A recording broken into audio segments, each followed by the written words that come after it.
The Spirit in a Bottle. There was once a poor woodcutter who toiled from early morning till late at night. When at last he had laid by some money, he said to his boy, "You are my only child. I will spend the money which I have earned with the sweat of my brow on your education. If you learn some honest trade, you can support me in my old age, when my limbs have grown stiff, and I am obliged to stay at home." Then the boy went to a high school and learned diligently, so that his masters praised him, and he remained there a long time. When he had worked through 2 classes, but was still not yet perfect in everything, the little pittance which the father had earned was all spent, and the boy was obliged to return home to him. "Ah," said the father sorrowfully, "I can give you no more, and in these hard times I cannot earn a farthing more than will suffice for our daily bread." "Dear father," answered the son, "don't trouble yourself about it. If it is God's will, it will turn to my advantage. I shall soon accustom myself to it." When the father wanted to go into the forest to earn some money by helping to chop and stack wood, the son said, "I will go with you and help you." "Nay, my son," said the father, "that would be hard for you. You are not accustomed to rough work, and will not be able to bear it. Besides, I have only one axe, and no money left wherewith to buy another." "Just go to the neighbor," answered the son. "He will lend you his axe until I have earned one for myself." The father then borrowed the axe of the neighbor, and the next morning at the break of day they went out into the forest together.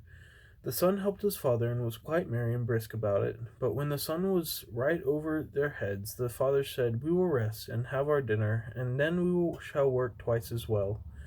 The son took his bread in his hands and said, "Just you rest, father. I am not tired, and I will walk up and down a little in the forest and look for a bird's nest." "Oh, you fool," said the father, "why should you want to run about there? Afterwards you will be tired and no longer able to raise your arm. Stay here and sit down beside me." The son, however, went into the forest, ate his bread, and was very merry, and peered in among the green branches to see if he could discover a bird's nest anywhere. So he walked to and fro until at last he came to a great dangerous-looking oak, which certainly was already many 100 years old, and which 5 men could not have spanned. He stood still and looked at it, and thought many a bird must have built its nest in that, and then all at once it seemed to him that he heard a voice. He listened and became aware that someone was crying in a very smothered voice, "Let me out! Let me out!" He looked around but could discover nothing. Then he fancied that the voice came out of the ground. So he cried, "Where are you?" The voice answered, "I am down here amongst the roots of the oak tree. Let me out! Let me out!" The schoolboy began to loosen the earth under the tree and search among the roots until at last he found a glass bottle in a little hollow. He lifted it up and held it against the light, and then he saw a creature shaped like a frog, springing up and down in it. "Let me out! Let me out!" it cried anew, and the boy, thinking no evil, drew the cork out of the bottle. Immediately a spirit ascended from it and began to grow, and grew so fast that in a very few moments he stood before the boy, a terrible fellow as big as half the tree. "Do you know," he cried in an awful voice, "what your reward is for having let me out?" "No," replied the boy fearlessly. "How should I know that?" "Then I will tell you," cried the spirit. "I must strangle you for it." "You should have told me that sooner," said the boy, "for I should have then left you shut up. But my head shall stand fast for all you can do. More persons than one must be consulted about that." "More persons here, more persons there," said the spirit. "You shall have the reward you have earned. Do you think that I was shut up there for such a long time as a favor? No, it was a punishment for me. I am the great Mercurius. Whoso releases me, him must I strangle." "Slowly," answered the boy, "not so fast. I first must know that you really were shut up in that little bottle, and that you are the right spirit. If indeed you can get in again, I will believe, and then you may do as you will with me." The spirit said haughtily, "That is a very trifling feat," drew himself together, and made himself as small and as slender as he had been at first, so that he crept through the same opening, and right through the neck of the bottle in again. Scarcely was he within than the boy thrust the cork he had drawn back into the bottle and threw it among the roots of the oak into its old place, and the spirit was deceived. Now the boy was about to return to his father, but the spirit cried very piteously, "Ah, do let me out! Ah, do let me out!" "No," answered the boy, "not a second time. He who has once tried to take my life shall not be set free by me, now that I have caught him again." "If you will set me free," said the spirit, "I will give you so much that you will have plenty all the days of your life." "No," answered the boy, "you would cheat me as you did the first time." "You are spurning your own good luck," said the spirit. "I will do you no harm, but I will reward you richly." The boy thought, "I will venture it. Perhaps he will keep his word, and anyhow he shall not get the better of me." Then he took out the cork, and the spirit rose up from the bottle as he had done before, stretched himself out, and became as big as a giant.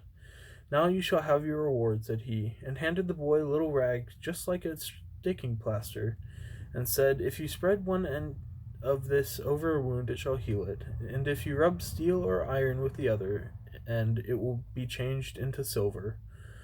"I must try that," said the boy, and went to a tree, tore off the bark with his axe, and rubbed it with one end of the plaster. It immediately closed together and was healed. "Now it is all right," he said to the spirit, "and we can part." The spirit thanked him for his release, and the boy thanked the spirit for his present, and went back to his father. "Where have you been racing about?" said the father. "Why have you forgotten your work? I always said that you would never come to anything." "Be easy, father. I will make it up."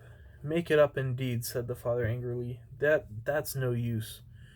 "Take care, father. I will soon hew that tree there, so that it will split." Then he took his plaster, rubbed the axe with it, and dealt a mighty blow, but as the iron had changed into silver, the edge bent. "Hi, father, just look what a bad axe you've given me. It has become quite crooked." The father was shocked, and said, "Ah, what have you done? Now I shall have to pay for that, and have not the wherewithal, and that is all the good I have got by your work." "Don't get angry," said the son. "I will soon pay for the axe." "Oh, you blockhead," cried the father, "wherewith will you pay for it? You have nothing but what I give you. Those are students' tricks, and that are sticking in your head. You have no idea of woodcutting." After a while, the boy said, "Father, I can really work no more. We had better take a holiday." "Eh, what?" answered he. "Do you think I will sit with my hands laying in my lap like you? I must go on working, but you may take yourself off home." "Father, I am here in this wood for the first time. I don't know my way alone. Do go with me." As his anger had now abated, the father at last let himself be persuaded, and went home with him. Then he said to the son, Go and sell your damaged axe, and see what you can get for it, and I must earn the difference in order to pay the neighbor." The son took the axe and carried it into town to a goldsmith, who tested it, laid it in the scales, and said, "It is worth 400 talers. I have not so much as that by me." The son said, "Give me what thou have, I will lend you the rest." The goldsmith gave him 300 talers, and remained 100 in his debt. The son thereupon went home and said, "Father, I have got the money, and go and ask the neighbor what he wants for the axe." "I know that already," answered the old man. 1 taler 6 groschen. "Then give him 2 talers 12 groschen.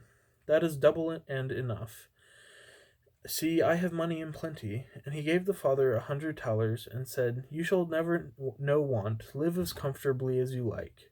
"Good heavens," said the father, "how have you come by these riches?" The boy then told how all had come to pass, and how he, trusting in his luck, had made such a packet. But with the money that was left, he went back to the high school, and went on learning more, and as he could heal all wounds with his plaster, he became the most famous doctor in the whole world.